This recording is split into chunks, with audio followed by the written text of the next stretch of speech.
Hello. Have you heard?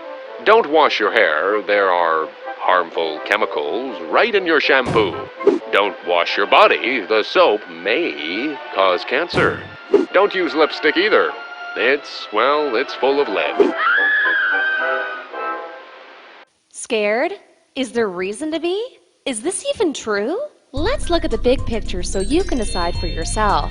Pressure groups are constantly telling us that we may be at risk from carcinogens, mutagens, or reproductive toxins in the beauty products we use every day. Government agencies tell us that it's safe to use beauty products, and all you want to be is clean, smell nice, and look good. Fact or fiction? What should you believe? Personal care products are safe, provided they are used as intended. This is fact.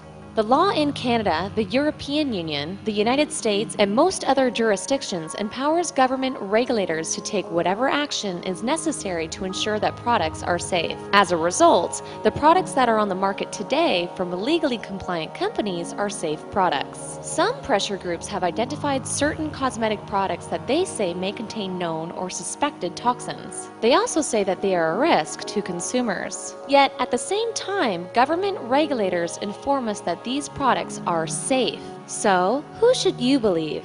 Well, it all boils down to the safety or risk equation. In a nutshell, the safety or risk of anything we are exposed to in life basically comes down to two equally important factors: hazard and exposure. Hazard is the inherent nature of something to cause harm. Exposure is how and how much we come into contact with that hazard. Together, they determine the likelihood of potential harm.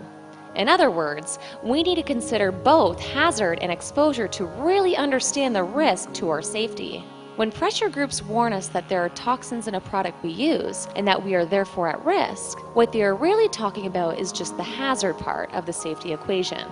They are essentially ignoring the importance of exposure. Well, let's be cautious.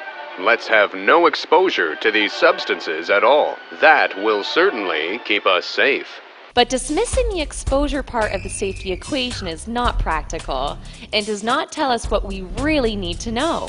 To illustrate the importance of exposure, let's look at an example we all know well: fire. Fire can be very dangerous, but we also know that it can keep us warm and cook our food.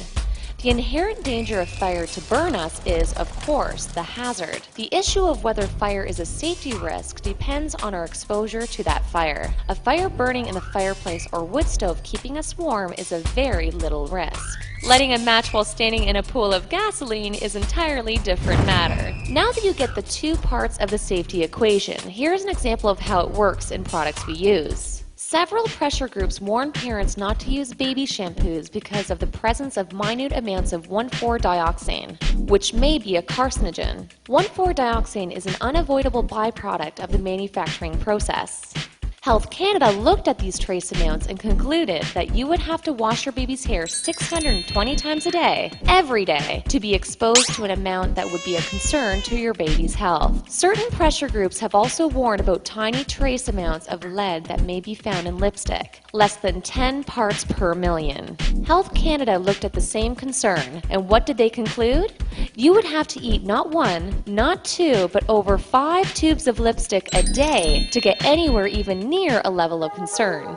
People don't eat lipstick, at least not intentionally, and certainly whatever little amount they ingest is far below 5 tubes a day. So again, what is exposure really about? Exposure is about context, and without context, how can any of us properly assess the real risk to our health and safety? So, the next time you hear some scary half-truths about the personal care products you use, don't be scared.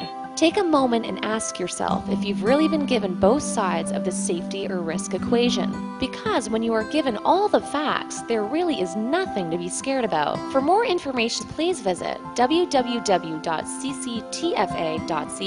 www.cosmeticsinfo.org. Brought to you by the Canadian Cosmetic, Toiletry and Fragrance Association, CCTFA. Produced by Cartilage.